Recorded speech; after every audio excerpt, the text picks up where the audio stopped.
¿Qué tal? Saludos, muy buenas noches, bienvenidos a Vía V. El sobresalto de cada día pasa hoy por Cataluña. Oleguer Pujol Ferrusola, el hijo pequeño del expresidente de la Generalitat, ha sido detenido y posteriormente puesto en libertad con cargos. Marina Chiavegato, intensa jornada para el pequeño del clan Pujol. Sí, Fernanda, todo empezó esta mañana. La policía registraba de manera simultánea y durante 8 horas las empresas de Madrid, Barcelona, Valencia y Melilla vinculadas con Oleguer Pujol. Quieren saber si ha habido blanqueo de capital y delito fiscal en las inversiones hechas con el dinero procedente de paraísos fiscales. Entraron con perros entrenados a detectar billetes, se llevaron cajas de documentación y retuvieron a Oleguer Pujol en su casa durante las operaciones. Fue también trasladado a comisaría, pero se negó a declarar. Se encuentra ahora mismo, Fernanda, en libertad con cargos. Bueno, pues hablaremos de Oleguer y hablaremos de lo que está pasando aquí en Galicia, porque el presidente de la Xunta hoy ha tenido que dar explicaciones sobre el fraude de los cursos de formación organizado por el empresario Gerardo Crespo. Saben que habría recibido en torno a 20 millones de euros en ayudas públicas para organizar cursos para desempleados, muchos de los cuales no se habrían organizado nunca. La investigación sostiene, por ejemplo, que 2 altos cargos de la Consellería de Traballo recibieron 26.000 euros de la caja B de este empresario, que también habría entregado dinero para financiar el Partido Popular. Parte de las explicaciones de Feijóo hoy. A Consellería de Traballo non fai máis que cumprir coa súa obriga, que é inspeccionar todos os altos cargos, altos, medianos, baixos, de calquer tipo, que se saiba que si entendemos que hai algunha irregularidade, calquera persoa que teña un cargo na Xunta de Galicia irá ao fiscal. Y hace unos minutos concluía aquí al ladito en el Museo de la Voz de Galicia la primera conferencia que concede Luis María Linde, gobernador de Banco de España, desde que fue nombrado para este cargo. Habló de muchas cosas, escucharemos en el transcurso del programa de esta noche las cosas que ha dicho Linde, pero un pequeño adelanto que tiene que ver con un consejo que le da a los jóvenes. No estoy abogando en absoluto porque el sistema de reparto desaparezca, eso no es posible, debe ser mantenido, por supuesto. Pero vamos, yo a mi hijo le he recomendado que cuanto antes se ponga a hacer su plan privado, aparte de que cotice en la seguridad social, ¿no? Pero que... ¿Tiene trabajo? Sí, tiene trabajo, sí. Pero no en España, pero bueno. Bueno, la suscripción de planes de pensiones privados es una recomendación que hace el gobernador del Banco de España, entre otras cosas que, como les decía, escucharemos en el programa de esta noche. Y también analizaremos una de las imágenes de las últimas horas. Ayer nos la presentaba Uxía Rodríguez en los titulares que habitualmente cierran este programa. Una imagen terrible en la que se ve en primer término un campo de golf y detrás una valla, la valla de Melilla, con un grupo de africanos encaramados a la misma. Una fotografía firmada por el fotógrafo José Palazón, activista y director de una ONG de Melilla. Hoy hemos estado en ese campo de golf y hemos hablado con algunas de las personas que allí estaban jugando cuando los africanos, como decía, estaban tratando de entrar en Europa. Esto es lo que sintieron en aquel momento. Uno de mis compañeros, tengo que decirlo, le afectó tanto que el pobre se puso a llorar y nos tuvimos que ir. La famosa foto se ve a los jugadores de espaldas, porque es su recorrido en ese momento no lo ven. Cuando llegaban a otro hoyo es cuando ya paraban de jugar normalmente y se iban hacia la casa club sin terminar el recorrido, porque realmente era bastante penoso. Bueno, una fotografía que es todo un editorial. Recordaremos otras imágenes que también sirvieron en su momento para despertar conciencias, y nos vamos a ir también a una zona en la que se celebran mañana unos premios. Estamos hablando de los Príncipes de Asturias, Oviedo, y hoy hay actos previos, una cena incluida, en la que ha estado presente un arquitecto, Frank Gehry, que tuvo un gesto muy concreto que vamos a ver enseguida cuando fue interrogado sobre si se consideraba un representante de la denominada arquitectura espectáculo. ¿Cómo responde usted a quienes consideran que su arquitectura forma parte de eso que se etiqueta como arquitectura del espectáculo? Bueno, pues esta fue la respuesta del señor Gehry. Hay que decir que hubo reacciones posteriores del propio Gehry. Marina Chiavegato, ¿qué ha dicho? Pues Fernanda, ese enfado tuvo lugar justo en la primera pregunta de la rueda de prensa y poco después el arquitecto se disculpó, achacó su mal humor al aturdimiento provocado por el viaje, dijo, me ha pillado descolocado y por eso tuve esa reacción, lo dijo señalando al periodista que le había hecho la pregunta sobre la arquitectura espectáculo, pero no sin antes pedir que les dejasen hacer su trabajo en paz. Dijo que no pide a nadie que le contrate, que no tiene publicistas ni agentes y que solo hace lo que le piden los clientes que sienten respeto por el arte al que se dedica. Fernanda. Bueno, pues una imagen muy llamativa. Frank Gehry haciendo esa peineta a los periodistas que le preguntaban por algo de lo que en Galicia también sabemos mucho, ¿verdad? Que se llama Ciudad de la Cultura, Arquitectura, Espectáculo, que provocó inversiones multimillonarias en edificios que muchas veces no tenían precisamente mucho sentido. Gonzalo Caballero, muy buenas noches. Buenas noches. Muy expresivo el señor Gehry, ¿eh? Expresivo, expresivo. Por decirlo finamente, Yo ¿no? creo que sin mucho más comentario, muy expresivo. Manuel Lago, muy buena noite. Eu que ten 90 anos, non? Como ten... Que cada un pode facer o que lle peta. Que esa tampouco xa o que te xogas que eres capaz de pasar por riba do ben ou do mal. Jorge González Gurriarán, buenas noches. Buenas noches. Cualquier día nos haces una peineta, tú también, ¿o Sí, no? yo de acuerdo con lo que ha dicho Manolo. 90 anos, No te estaba ya diciendo que fueras un nonagenario, pero es como un gesto que le salió del alma al señor Gehry, ¿eh? María Bastida, muy buenas noches. Buenas noches. Estuviste escuchando al INDE, me consta, y escuchaste lo de las pensiones. ¿Te parece que es un buen consejo? Pues habrá, viniendo de quien viene, habrá que empezar a pensar que sí. Julio Sequeiros, muy buenas noches. Hola Fernanda, buenas ¿Es un buen noches. consejo para la gente joven o, bueno, desvela que esto no funciona como debería? Hombre, no funciona como debería y yo creo que es un consejo magnífico. Pero una pequeña postilla, si me permites. Lo de la peineta me recuerda a esto en Fernán Gómez, cuando mandó la mierda también allí, más o menos de la misma edad, y yo creo que hay que tener, digamos, cierta generosidad. Bueno, pero alguna autocrítica también pueden hacer los arquitectos con lo que han hecho en los últimos años. Es decir, No, pero estamos hablando claro. de divinos. Bueno, sí, vale, pues de divinos estamos cansados. Somos gente normal últimamente, te recuerdo. Déxame... Claro, vamos. Le van a dar un premio de haga esa semejante gesto, envergadura. claro, por muchos 90 años que tenga. Claro. Retrucar un momento esta idea de Linde dos rapaces que fan un fondo de pensións. Eu estaría totalmente de acordo con Linde se os rapaces tiveran un soldo de 3.000 euros.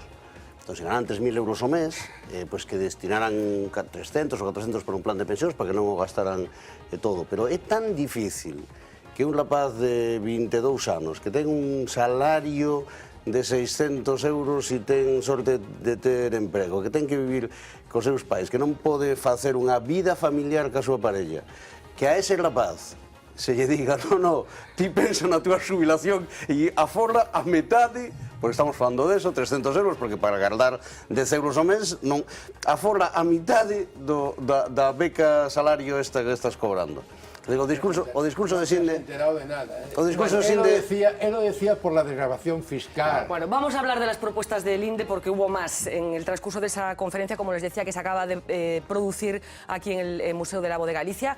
Un pequeño adelanto les voy a dar. Veremos después algún trocito más porque en realidad el total, la entrevista al completo, la podrán disfrutar mañana en La Otra Vía, en esa sección que lleva nuestra compañera Paloma Ferro y en la que trata de sacar de contexto, de su contexto habitual, a políticos fundamentalmente. En esta ocasión se trataba de entrevistar a Beatriz Mato, consellera de Traballo, y este fue el sitio en el que se produjo esa entrevista. Le viniese al presidente de la Xunta, hipotéticamente le diese una tarjeta de crédito y le dijese, gaste usted todo lo que quiera. Usted no se haría ninguna pregunta al respecto. Yo creo que es una de las cosas de las que más te puedes avergonzar como ciudadano y me cuesta mucho creer que efectivamente, aunque no fueran gallegos, no se preguntaran ¿y esto por qué? Rato se va porque se quiere ir o porque le echan. Eso habrá que preguntárselo a la Dirección Nacional del Partido Popular, que no tengo ni idea de cuáles han sido sus conversaciones. Él dice que se va porque quiere. ¿Y le da la impresión de que dice la verdad? Bueno, si tiene honestidad, yo creo que sí. Bueno, una pequeña parte de esa entrevista, después veremos algún fragmento más, pero para verla en su totalidad, como les decía, tendrán que esperar a mañana. Vamos a hablar de todos estos asuntos, pero también vamos a hablar, cómo no, del pequeño Nicolás. Y hablaremos también con una persona que lo ha conocido, que ha mantenido una conversación con él hace no demasiado tiempo. Primero, vamos a recordar el momento en el que el pequeño Nicolás iba en un coche camino de Ribadeo. Vamos a verlo.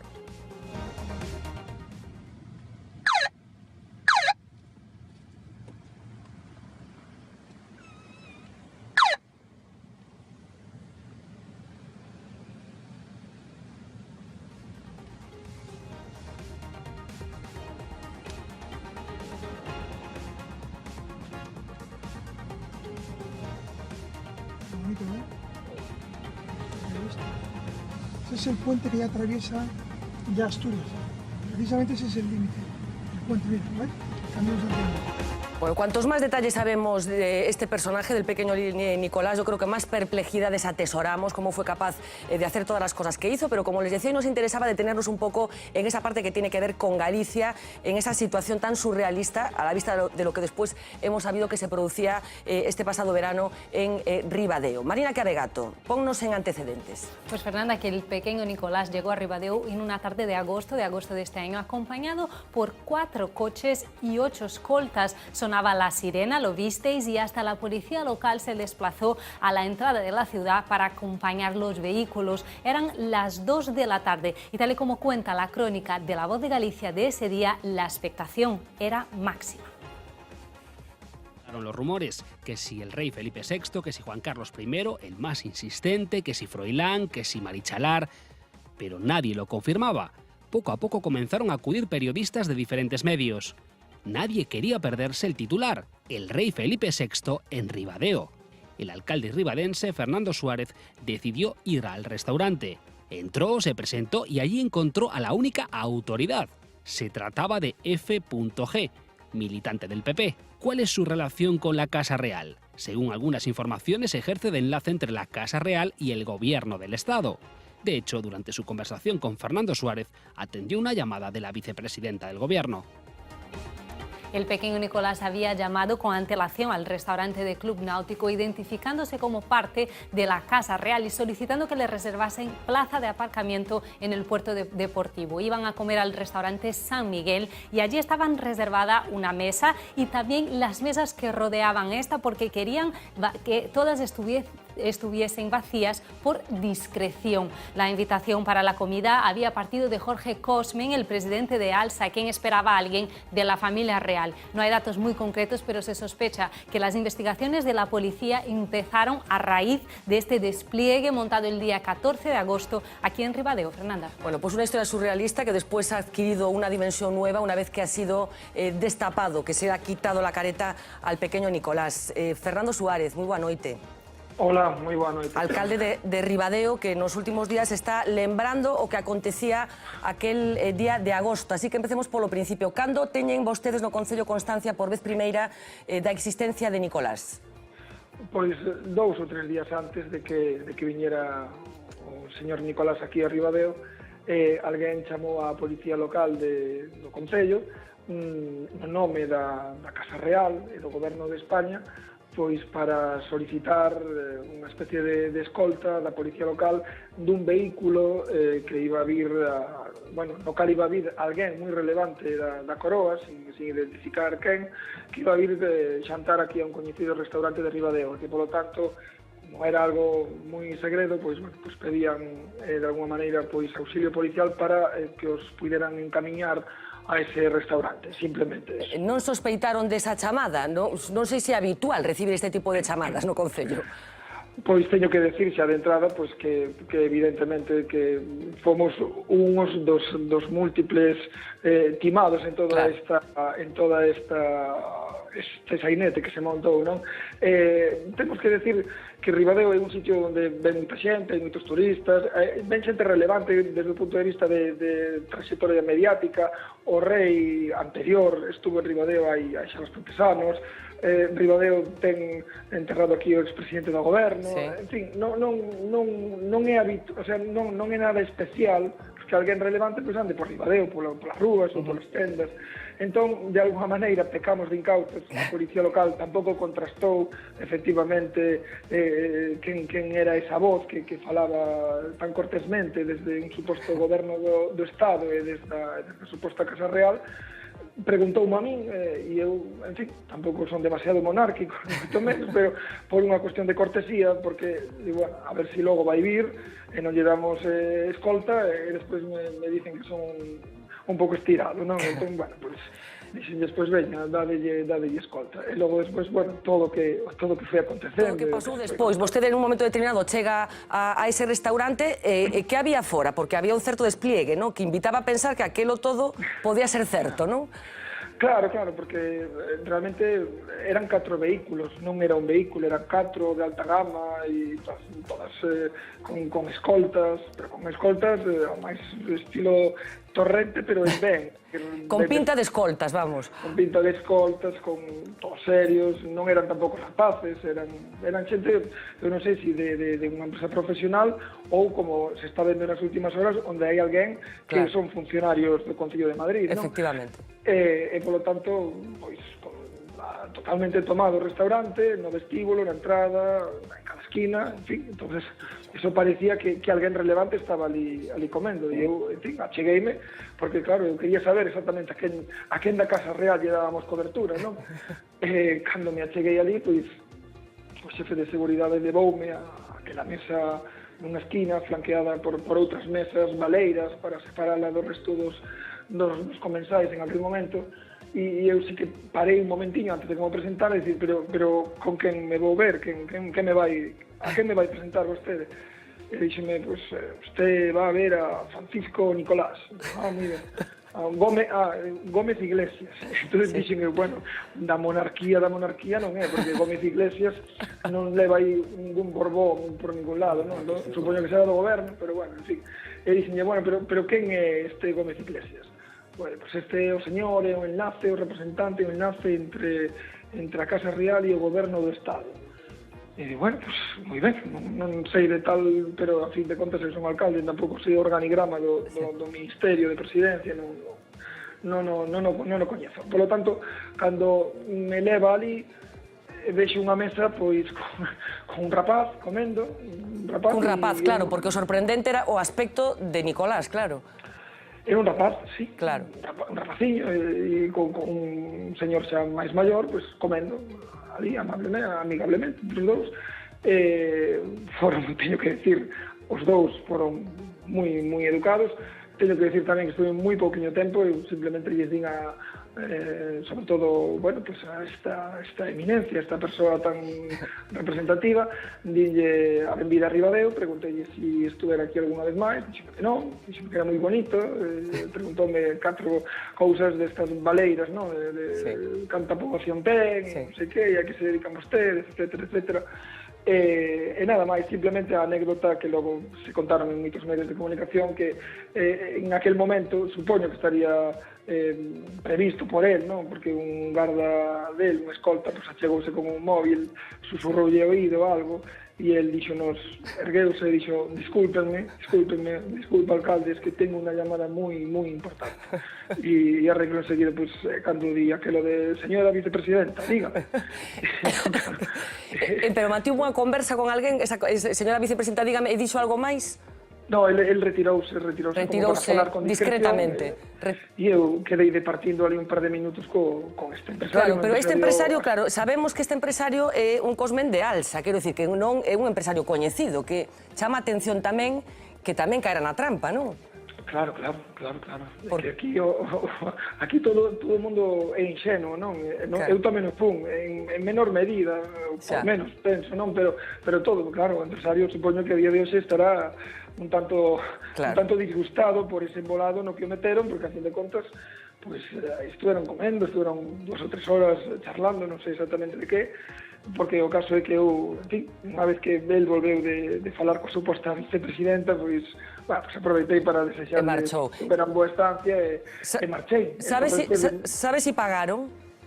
Sí, pagaron, e parece ser, o dono do restaurante dixeme que pagaran, non lle preguntei quen fora dos dous, pero logo polos medios de comunicación ese restaurador pues indicou que pagara precisamente da parte de Nicolás. Supoño que sería o escolta, o escolta famoso. Sempre, non? Bueno, vostede creo que cando marchou dali, bueno, pois tivo a curiosidade de indagar un pouco quen era este rapaz, este señor tan importante con aspecto de neno, e aí é onde descubre certas relacións, digamos, con Faes e co Partido Popular, non? Claro, porque ao sair do restaurante, bueno, aparte había xornalistas do voso medio, de outros, de radio tamén, fotógrafos, e todo o mundo preguntándome, pero quen está? E entonces é que nos dicen que está o rei, e outro viña por aí, non, é Froilán, que está comendo cun empresario. E ao final digo, no, pues mira, que é un tipo que se chama Francisco Nicolás, eu non sei quen é.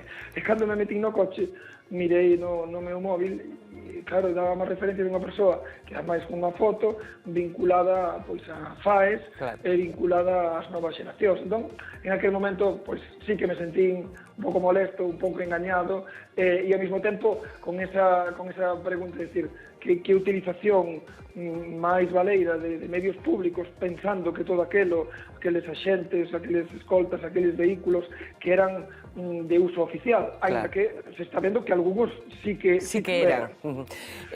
Cando por fin se desenmascara a Nicolás, que pensa vostede? Pois penso que, a ver, penso que é un pillo, penso que de alguma maneira nesta vida, se lle botas morro, pois ao final hai moitísimas barreiras que se poden pasar perfectamente. Eu conto unha anécdota de aquel mismo restaurante e daquel mismo momento, non? Había dous xornalistas, dous fotógrafos, un dun medio de comunicación e un independente. O do medio, o independente, entrou coa cámara colgada, como Pedro pola súa casa, entrou no restaurante, andou por ali e tal. Naide lle dixo nada. Sin embargo, outro fotógrafo que era dun medio de comunicación escrito, por cortesía, dixo, eu son fotógrafo. E dixeron, pois non pode entrar. Sí, pois é unha boa lección, efectivamente, que hai que sacar. En fin, unha historia completamente chamativa que ten que ver con Ribadeo. Por certo, en algún momento díxolle quen era esa persoa da Casa Real que tiña previsto pasar por ali? O empresario suxeriume no momento que o señor Nicolás estaba falando no teléfono coa suposta vicepresidenta que a súa majestade que non pudera vir. Tampouco lle preguntei quen dos dous, porque era un momento de cambio, non sei, claro, se podía ser calquera, ou o novo, pero sí que cando me marchaba, cando me despedía, pois me dixo o rapaciño este que el prometía volver e que había facer o posible para que a súa majestade viñera a Ribadeo, o cal lle dixen, será benvido. Increíble. Eu non sei, alcalde, se é unha das situacións máis surrealistas que ten vivido como rexedor de Ribadeo. Sí, como surrealista, sí, é certo, porque sacamos unha cousa positiva. Primeiro, que dun primeiro sentimento un tanto de vergoña, de arrepentimiento, de bochorno, pois agora tomámoslo con retranca, tanto eu como eu creo que a veciñanza inteira, e ao mesmo tempo con a cantidade de medios de comunicación de ámbito estatal e de ámbito, de todo tipo que viñeron aquí a Ribadeo, pois intentamos vender o noso, é dicir, que claro, somos un sitio tan turístico que de tanta xente que ven, algún crápula se nos cola polo medio. Converter isto nun argumento de promoción de Ribadeo, que é un sitio estupendo, ademais, que aproveiten para coñecelo. En fin, Fernando Suárez, alcalde de Ribadeo, unha historia absolutamente increíble. Moitísimas gracias por atendernos esta noite. Gracias. Unha aperta moi forte.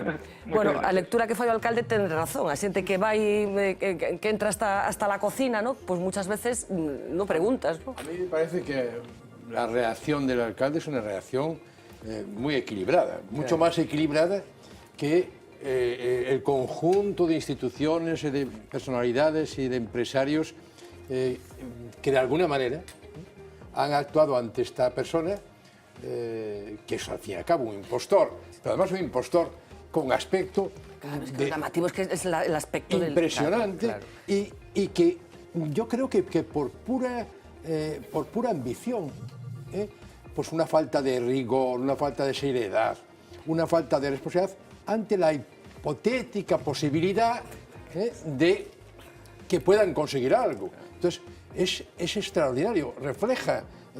Yo, insisto, me llama la atención que el empresario, estamos hablando de los Cosmenques, son unos empresarios, hombre, que eran los dueños de Alsa, yo creo que ya no son acostumbrados a hacer negocios fuera de España, es decir, que estamos en China, en Marruecos... Sí, facer negocios en China... Penso que tiveron a adjudicación dunha parte do transporte metropolitano ou interurbano de determinadas zonas de China. Yo puedo entender que en un momento dado, una persona que de una manera... en un instante se encuentra en una situación de ese tipo, que guarde prudencia. Pero cualquier empresario serio, y no digamos una institución, a los 10 minutos de esa situación se informa. No, se informa inmediatamente y tiene medios de informarse. O sea, no tiene ningún sentido. A mí es una historia que me sigue sin encajar, Julio. Hombre, no te encaja a ti y, claro, y yo creo que no le como... encaja a nadie, claro. ¿no? Lo que pasa es que cuando él llega allí seguro que ya está informado previamente de con quién se va a encontrar, ¿eh? Es decir, a mí me parece, o sea, lo que es esto es reflejo de un ambiente económico y político donde se consiguen las cosas, citándose en restaurantes, o en áreas de servicio. O en áreas de servicio, o gastando 3.000 euros de una tarjeta Black a las 4 de la mañana, es decir, a mí me parece que todo esto encaja con el resto, es un síntoma del resto. Este es un conseguidor. Estamos un señor que creían consigue, los demás que era un conseguidor. Y a lo mejor hasta consiguió algo. Que dice, no sé, bueno, que tampouco hai por que... Eu creo que claro. Nesta falta empezas, eu vou introducir dúas. Aquí hai moita pasta. Quero decir, non é un rapaz que va a un sitio... Non, é que por eso te preguntaba o alcalde, quen pagou? Porque claro. O que quería era ir apañando comidas por aí, pero Fernando, non un rapaz que va a un sitio, come, di que a factura vai pagar, non é eso. É un tipo que vivía nunha casa que costaba miles de euros, non? E un tipo que sabiase 4 coches oficiais, 8 policías, etc. Eso é moitísimos cartos que alguén teñe que poñer. Por empresarios. Espera, alguén teñe que poñer. Segundo, a vinculación co, digamos, o aparato do Estado é evidente.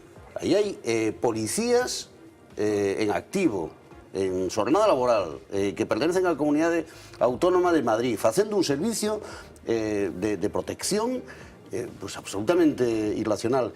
Esta é unha persona que está vinculada a unha fundación, a FAES, a unha fundación concreta, ¿no? E utiliza ese tipo de contactos. As pezas que faltan, que el facía intermediación de favores, é evidente. Se os chegou a facer, cobrou por elo, e os cartos non foron a donde debían de ir, eso é a peza que falta. Pero que ele estaba facendo intermediación é un reflexo, digamos, do nivel de perversión que hablemos hoxe, entre os empresarios que se queren aproximar aos partidos de goberno. Porque esa é a idea, o sea, eu, que son da FAES e que son amigo de Ana Botella e de José María Aznar, se podo arreglar algo si ti me das cartos, ¿no? Digamos que é unha metáfora perfecta. A mí me llama muchísimo la atención y también por el aspecto del chaval, ¿no? Porque es un niño como que parece que entra y dice, bueno, ¿y tu padre dónde está? O tu madre, ¿no? Porque es como una cosa muy llamativa, que el niño tenía, bueno, algo no encajaba en las piezas, ¿no? Exactamente. Bueno, no sé si quieres apuntar algo, María y Gonzalo, pero dejadme una cosa, porque a raíz de este caso, bueno, pues queríamos hablar de otros grandes impostores de la historia, porque hay muchos, incluso han inspirado grandes películas. El pequeño Nicolás ya es internacional. La increíble historia de Francisco Nicolás Gómez Iglesias, convertido en estafador de altos vuelos con solo 20 años, ha cruzado el charco. El New York Times se asombra de la doble vida de este estudiante que se codeaba con las élites a base de mera palabrería, demostrando, según el diario estadounidense, la importancia de las conexiones personales en la política española. Nicolás aún no tiene película propia, pero su hazaña bebe de la misma fuente de otros ilustres impostores que han alimentado la maquinaria de Hollywood. Es el caso de Frank Abagnale, interpretado por Leonardo DiCaprio. Precoz como Nicolás, comenzó sus estafas con 16 años. Antes de los 21 ya se había hecho pasar por piloto de la Pan Am, médico y ayudante del fiscal del distrito. Señora, siento comunicarle que su hijo está falsificando cheques. Dígame usted cuánto debe y se lo devolveré. Hasta ahora $1.300.000. Tras unos años de prisión, se recicló como asesor del FBI para fraudes y estafas. Otro trolero de cine fue Ferdinand de Mara, encarnado por Tony Curtis en El Gran Impostor. De Mara decidió que una vida no era suficiente, suplantó identidades, fue monje, ingeniero, profesor, psicólogo, alguacil y hasta cirujano. Tanto se metía en el papel que llegó a operar a un soldado surcoreano con éxito. Sorprendentes son también las hazañas del austrohúngaro Viktor Lustig. Vendió 2 veces la Torre Eiffel y engañó al mismísimo Al Capone. Claro que el indio Narwhal logró vender el Taj Mahal y el Parlamento indio, con parlamentarios incluidos. España también es cuna de embaucadores. José Manuel Quintia se ganó el apodo de Capitán Timo por presentarse ante sus víctimas vestido de uniforme militar y rodeado de guardaespaldas. Llegó a estafar 1.300 millones de pesetas en los 90, haciéndose pasar por intermediario del Ministerio de Defensa. Falso fue también el más famoso superviviente español de los campos de concentración nazis. Enric Marco aseguró haber sido el preso 6.448 de Flossenburg. Recibió distinciones, dio charlas y hasta un discurso en el Congreso. En mayo de 2005 se descubrió que jamás estuvo en un campo nazi. Y si hablamos del mundo del arte, no faltan timadores con toque gallego. El presunto coleccionista Leonardo Patterson a punto estuvo de colarle a la Xunta de Fraga una muestra de arte precolombino con piezas falsas y de origen ilegal por 18 millones de euros. Más éxito tuvo el lucense José Carlos Bergantiños. Coló en galerías estadounidenses más de 60 cuadros, supuestos originales de iconos del arte moderno como Pollock, que eran pintados en su garaje por un artista chino. Fue detenido el pasado mes de abril. Bueno, supongo que ya de ser impostor a lo grande, ya hacer un Pollock en tu casa, ya puestos a engañar, efectivamente. Gonzalo, no sé si quieres apuntar algo. A ver, yo todavía, a fecha de hoy, no acabo de encontrar la sustancia. Claro. Esa es la verdad. No sé si la hay, no sé si yo soy un ingenuo como Si simplemente es una galería de fotos o no. Claro, vamos a ver, yo cuando lo veo, a ver, claro, esto tiene toda la novela pues para que tenga mucha atracción pública, la cara del personaje, el joven, las fotos con todos los celebrities del país, con los políticos, pues tiene toda la historia para que tenga todo el foco mediático. A partir de ahí, bueno, yo creo que es una mezcla de un personaje con cierto narcisismo y una especie de pícaro español tradicional, que todavía no sabemos hasta dónde ha llegado. ¿Qué es lo que se ve? Porque hay que distinguir entre lo que es y lo que parece ser. Es decir, si él ha ido acompañando a alguien ahí al besamanos del príncipe, pues ha ido a acompañarlo. ¿Qué es lo que parece y lo que es? Claro, no sabemos si son coches oficiales, porque no hay ningún indicio de que los hayan sido, sino que parecen que son coches oficiales. Los indicios de lo que puede ser ilegal, ¿qué son? Bueno, pues que se ha publicado, que se habla de si en un momento ha cobrado 25.000 euros por una operación de recomendación de favores o demás. En segundo lugar, pues que si es un coche que no es oficial, que le pongan una luz de la policía encima, y luego que puede haber una usurpación de papeles. Pero a partir de ahí, ni tan siquiera la justicia, que lo llevaron a declarar, no le abrieron. Hay un cese, como decía Manuel, que tiene que ver con un policía... Pero si yo entendí bien, por un policía que en su día libre... Bueno, pero en cualquier caso... Es distinto. No digo que no tenga... Por eso lo han cesado, pero es distinto a que alguien vaya en su día libre acompañando a un señor para que uno crea que es el... Pero que tampoco eso está claro, es decir, hasta dónde cada uno se identifica y lo que ocurre ahí. Y en el fondo falta algo y es... ¿Cuál es el objeto de la visita? Bueno, ¿Cuál es el objeto económico? Que llamen a un concello como el de Ribadeo, yo, vamos, comprendo perfectamente las explicaciones del alcalde. Digan, vamos a ir una persona a Casa Real, pónganos la policía local a nuestra disposición. ¿Y qué se consigue con eso? Es decir, ¿es simplemente llamar la atención? ¿Es simplemente vernos al espejo y qué poderosos somos que generamos la expectación? ¿O es una cuestión personalista o hay un negocio? Se consigue. Mucha gente que pagó no lo dice porque le da vergüenza. Bien, pero los juzgados están investigando y a fecha de hoy lo han llamado a declarar alguna información de denuncia y no han incrementado nada. Gonzalo, se consigue impresionar a lo que sería el cliente de lo que tú vas a conseguir. Ahí, en este caso, a quien se impresiona es al empresario, que probablemente tenga que pagar para que este señor le consiga a veces... Yo insisto, estamos hablando de un empresario que no es un empresario pequeño, que es un empresario acostumbrado a andar por el mundo, además, como son los dueños de Alsa. La verdad es que sí, en todo caso, a nivel de empresariado, político y demás, claro, una cosa es que se dejen engañar, como que el alcalde se equivoque y vaya allí, lo ha contado muy bien, con gracia, no tiene importancia. Claro, si los empresarios pues, se dejan embaucar por cada uno que aparece, pues también es una muestra de cómo está el patio. Para terminar este asunto. Sí, iba a decir dos cosas. La primera, que a mí me molesta mucho el empleo del pequeño Nicolás, porque soy una profunda admiradora de Le Petit Nicolas y de Goscinny, ya no digamos de Asterix, entonces la similitud con el título me molesta. Pero bueno, dicho esto, yo tengo que reconocer que es lo más divertido que he leído en la prensa en los últimos tiempos, bueno, sobre todo en un momento en el que, tal y como estamos, me lo he pasado muy bien. Bueno. Pero en lo que hay debajo de esto, yo coincido con algo que se ha dicho en esta mesa, y es que a mí me preocupa que esto es un reflejo del mundo en el que estamos. Es decir, un mundo en el que es que ya no es la meritocracia, es que es el vacío absoluto. Son las relaciones, el mamoneo, si me permitís la expresión, la frivolidad más absoluta, el colocarse en primera fila, el visibilizarse, a donde más sitios vayas mejor. Pues me parece, María, que estás dando paso al siguiente tema, que tal cual. Es que es un denominador común, el siguiente tema. Porque sinvergüenza Nicolás, por non chamarlo pequeno Nicolás, vai ser a Estela dos platós de televisión de... Claro, que para menor duda. Bueno, en fin, decía que parece que estabas introduciendo el siguiente asunto porque queríamos desmenuzar hoy los detalles de la denominada Operación Z. 20 millones de euros se supone que recibió el empresario Gerardo Crespo de las administraciones públicas, fundamentalmente de la Xunta de Galicia, para organizar cursos de formación para desempleados que en la mayoría de los casos nunca llegaron a celebrarse. Hay un cierto terremoto en el Partido Popular, con algunas dimisiones. Hoy, como les decía el presidente de la Xunta, ha empezado a dar explicaciones, pero vamos a conocer los detalles de esta trama que está siendo investigada por la justicia. Adelante, Uxía Rodríguez. Pues Fernanda, el equivalente al caso de los ERE de Andalucía, salvando las distancias, aquí en Galicia lleva por nombre, como decíais, Operación Z, una trama organizada que lograba subvenciones de la Xunta hasta 20 millones de euros por organizar cursos de formación. El problema es que todo era un fraude, muchas veces ni siquiera había alumnos, ni profesores, ni aulas. Vamos, que no había cursos, pero sí el dinero para ellos, que iba a parar a la caja de los protagonistas de esta trama. El supuesto cabecilla es un empresario coruñés, destacado militante del PP, dueño de 11 empresas junto a su esposa, es la presunta cabeza pensante de todo y el que, por lo tanto, se llevaba la mejor parte.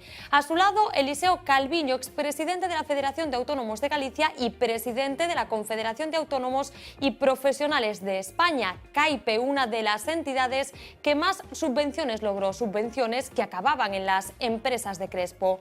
La tercera pata es Francisco Javier Pérez Bello, que sustituyó al anterior al frente de la Federación de Autónomos de Galicia. La policía cree que actuaba de la misma manera que su antecesor. Los tres forman parte de los 7 detenidos en el marco de esta Operación Z. Junto a ellos, 3 trabajadoras de Azetanet, empresa matriz de Gerardo Crespo, y el director de la Feria de Autónomos de Galicia. El chiringuito de las subvenciones, así es como lo ha denominado la propia policía, tenía un modus operandi aparentemente tan complicado como simple es en la realidad. Una entidad sin ánimo de lucro solicita a la Xunta una subvención para un curso de formación, de inserción laboral o para minusválidos. La Administración decide otorgársela. Pongamos que asciende a 1 millón de euros. Pues bien, la primera entidad, vamos a llamarle A, contrata una empresa de formación, vamos a llamarle B, para que imparta ese curso. A le entrega a B el 1 millón de euros. El problema llega ahí porque el objetivo de B, la empresa de Gerardo Crespo, es únicamente llevarse el dinero. Así que B le devuelve a A, por detrás, entre un 20 y un 30% de la subvención.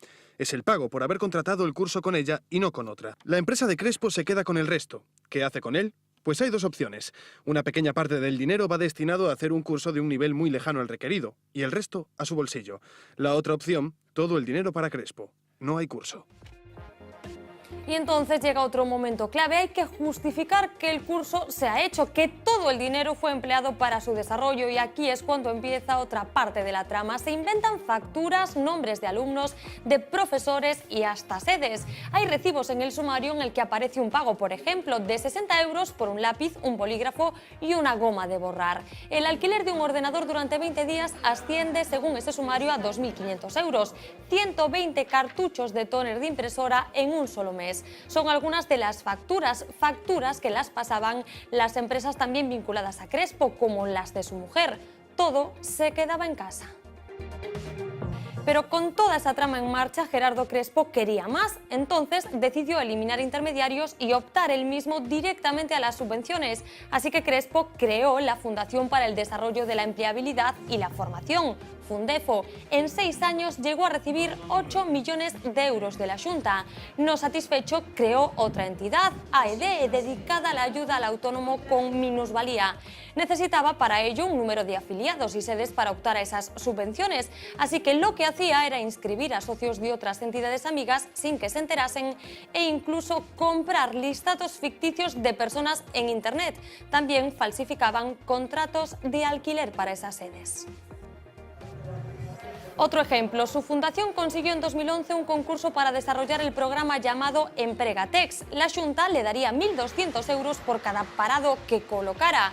¿Qué hizo él? Pues contratarlos en algunas de sus empresas, de sus múltiples empresas, durante 2 o 3 días. Presentaba el contrato ante la Xunta, cobraba y los echaba. Todo claro, con la connivencia de algunos como el Jax número 4 de Traballo, Odilo Martiñá. Si la policía tiene algo claro es que Gerardo Crespo sostenía su trama gracias a las buenas relaciones que mantenía con los políticos. Como miembro del PP, Crespo mantenía contacto con figuras destacadas del partido como el alcalde de A Coruña, Carlos Negreira, o el propio Romay Beccaría, con quien intercambió más de un correo solicitando su intercesión en un concurso. Necesitaría saber quién lleva en el partido temas de formación, empleo y orientación. Si puedes ponerme en contacto te lo agradecería infinito. Un fuerte abrazo. El programa está en una fase muy de cierre, pero si tienes alguna sugerencia, mándamela por esta vía. Al mes siguiente de este correo, Crespo lograba la subvención. Esas buenas relaciones con la cúpula del PP se quiebran en 2012, cuando Crespo empezó a ser investigado. Se está cometiendo una injusticia con mi empresa. No merezco esto, parezco un proscrito. Por favor, escúchame. Luego será tarde. Los buenos contactos de Crespo no siempre eran gratis. El sumario recoge pagos y regalos a altos cargos de la Xunta en días previos a recibir alguna subvención. Alguno de ellos estuvo prácticamente en nómina. 2 altos cargos llegaron a recibir 26.000 euros, pero la Caja B de Crespo también registra 2 pagos al Partido Popular. El primero de 2.000 euros semanas antes de las elecciones municipales de 2011, el segundo de 15.000 días antes de las generales de ese mismo año, siempre según los papeles de Crespo. Pues así, Fernanda, más o menos es como funcionaba esta trama aquí en Galicia.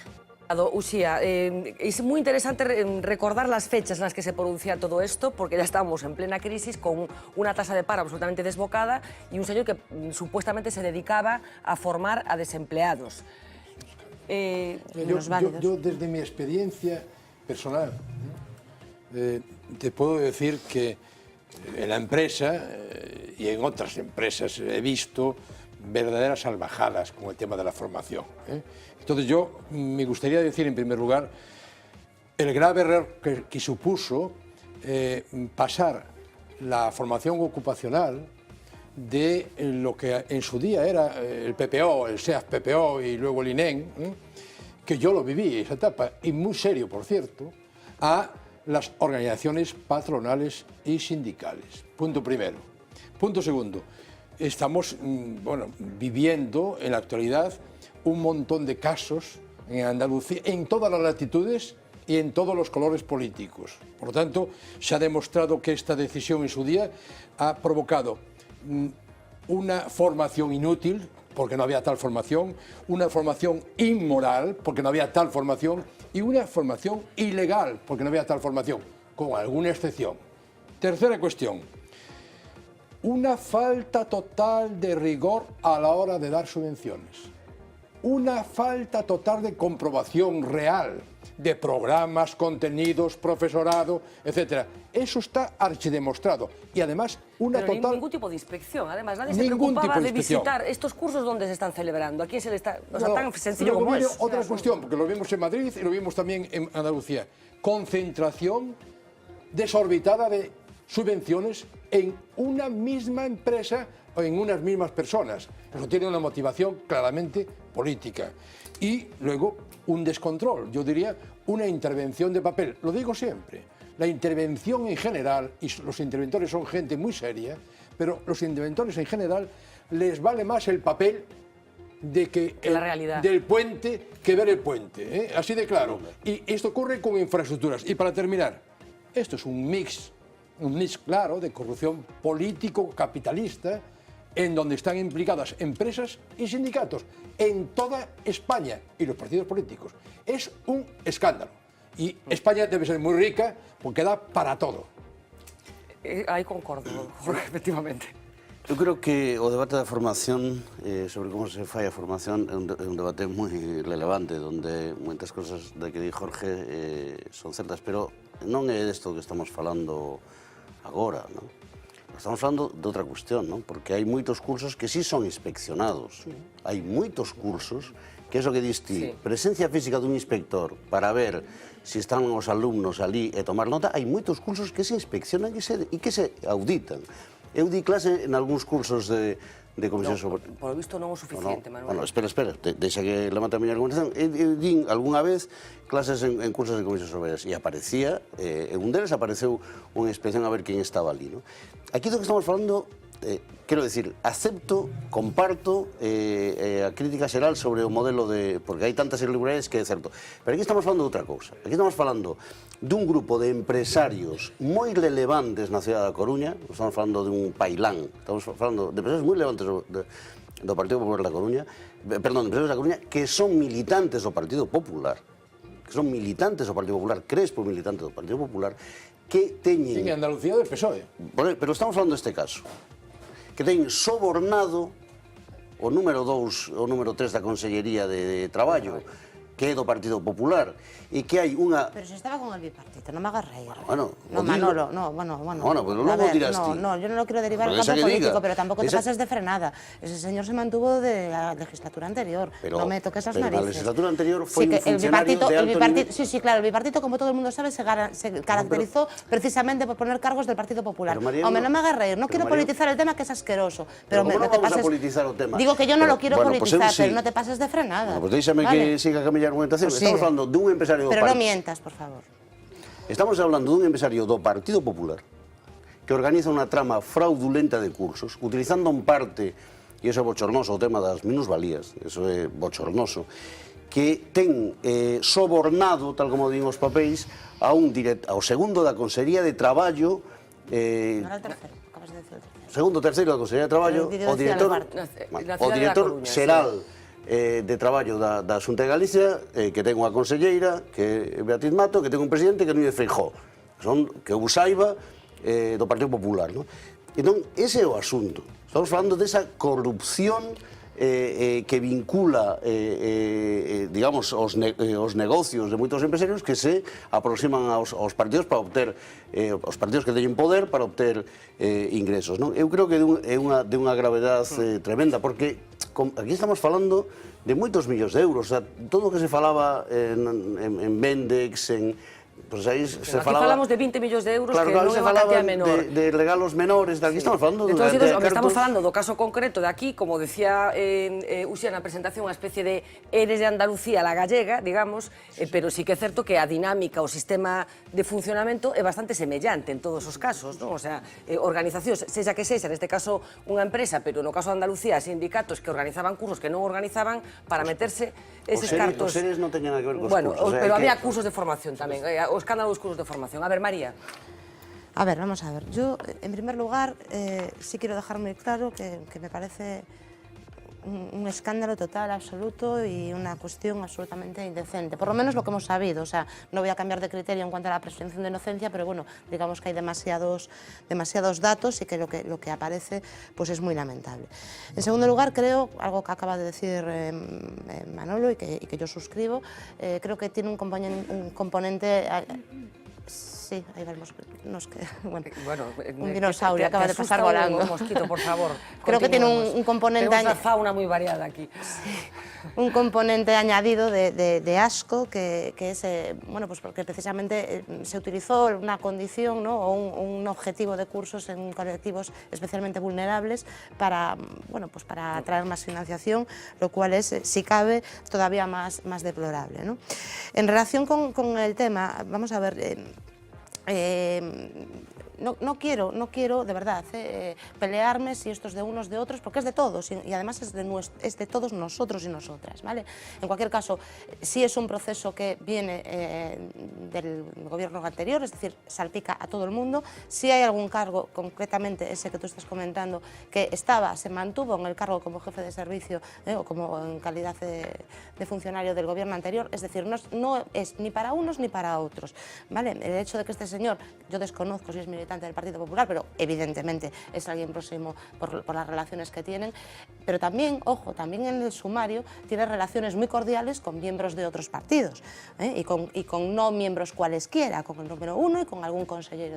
Eso está en las actas sumariales. Por tanto, aquí hay para todos. Por eso yo llego a la conclusión,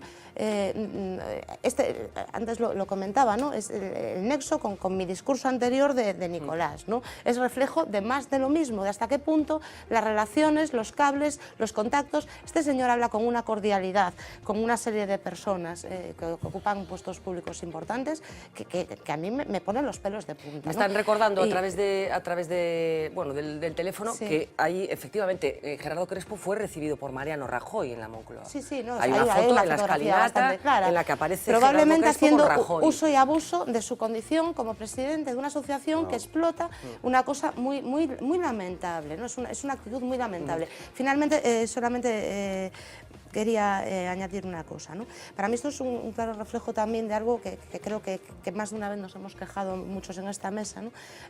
Por un lado, que fácil es acceder a la financiación pública.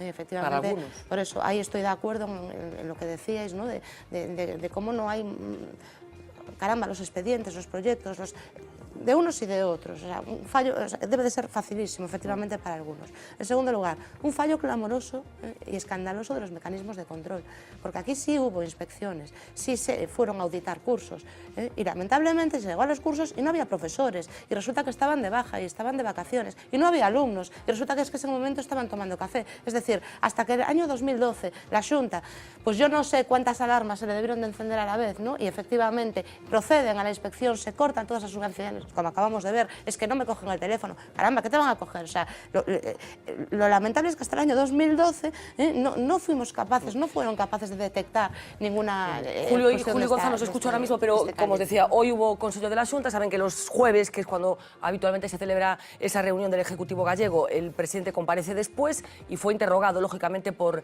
toda esta historia que salpica a una parte de la cúpula de la Consellería de Traballo, con algunas divisiones ya de por medio. Vamos a escuchar lo que dijo hoy Feijóo. A Consellería de Traballo non fai máis que cumprir coa súa obriga, que é inspeccionar. O resultado desa inspección se comunica ao presidente da Xunta e a Consellería de Traballo e o presidente da Xunta de forma inmediata deciden poñela a disposición do Ministerio Fiscal e denunciala. Todos os altos cargos, altos, medianos, baixos, de calquer tipo, que se saiba que si entendemos que hai algunha irregularidade, calquera persoa que teña un cargo na Xunta de Galicia irá ao fiscal, sin máis trámite, sexa quen sexa. Evidentemente que non teño nin constancia directa nin indirecta de que foi así. Creo que isto foi respostado por os representantes do partido na Coruña e me remito ás súas declaracións. Bueno, las explicaciones que ofreció hoy Feijóo, Julio. Bueno, vamos a ver.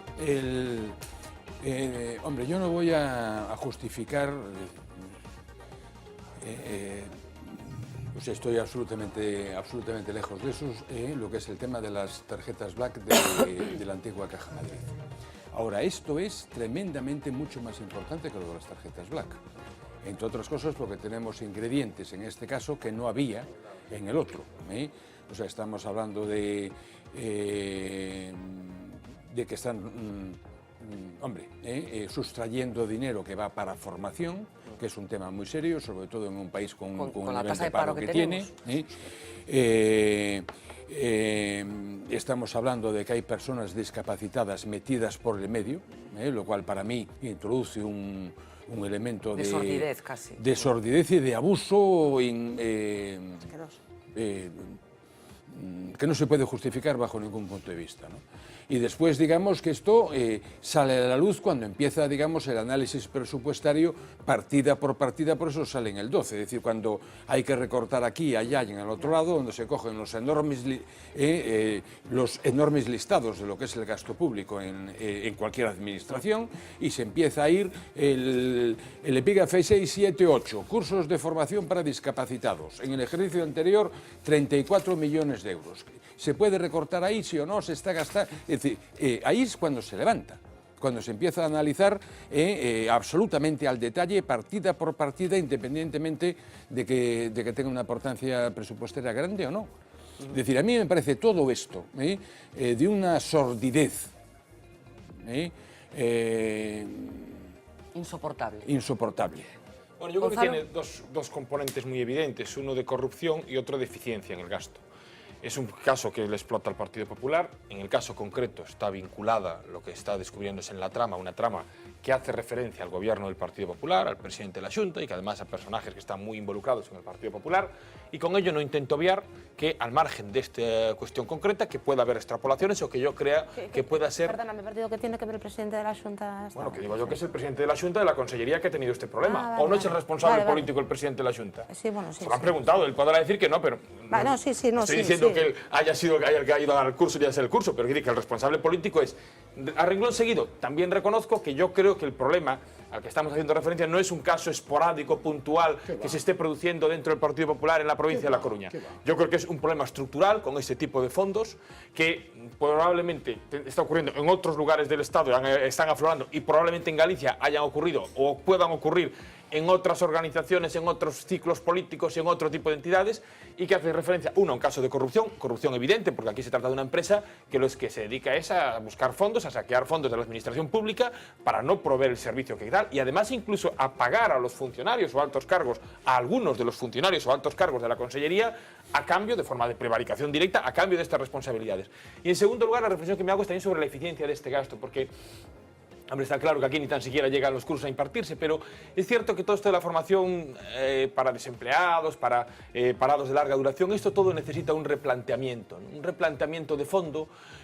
Probablemente sea un gasto poco, que haya funcionado con un nivel de eficiencia menor del que debería y que hemos estado invirtiendo muchos millones de euros sin que esto nos haya servido para mejorar el capital humano directo de nuestros trabajadores. Dice Jorge, que es un mayor aquí de la mesa, que recuerda las etapas anteriores, pero en general esto de, al final, la formación es algo muy complicado. Muy complicado, en cualquier sector, me refiero. No, pero la formación ocupacional, sí, que es probablemente más. Es muy compleja, es muy compleja, pero existe un capital de experiencia, un capital humano, que normalmente son monitores que colaboran con la entidad de fuera, yo lo digo como desde dentro de la empresa, ¿no?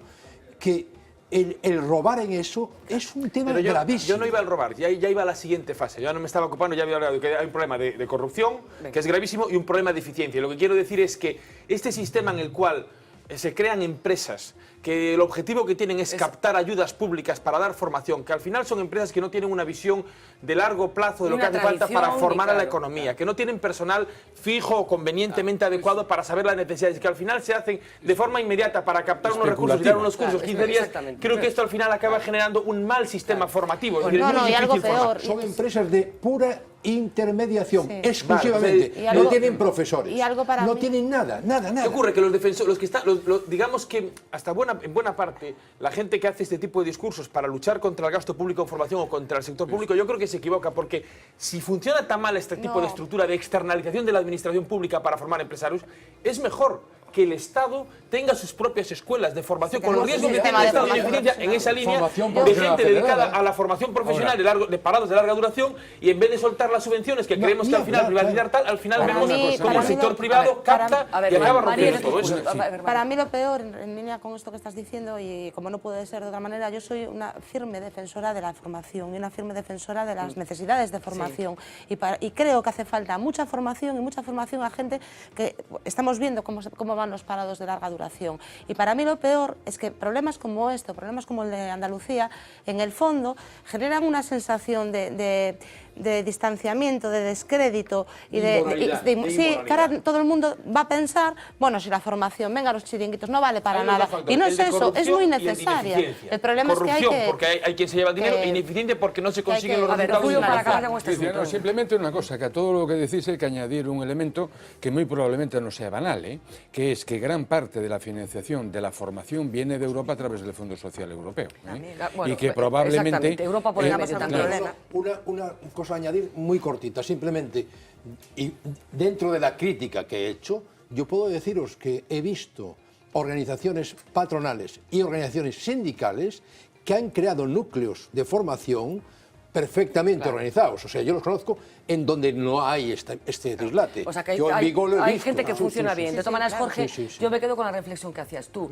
Mira que hay cuartos, O sea, si todos los cuartos que han ido a donde no debían estuvieran donde tienen que estar, pues a lo mejor estamos en otra situación.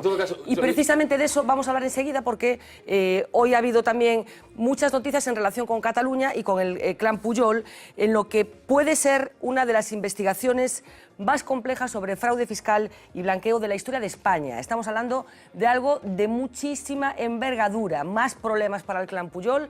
Lo vamos a ver enseguida a la vuelta de publicidad, incluido unos botoncitos que este señor, el pequeño de los Pujol, tenía en su teléfono móvil para una serie de cosas que enseguida le vamos a contar. Vamos a hacer una pausa, nos vamos a ir de momento con José Antonio para que nos enseñe una cosa que se llama Residencia Puente Vea, que está muy bien. Vamos a verlo y enseguida hablamos del clan Pujol.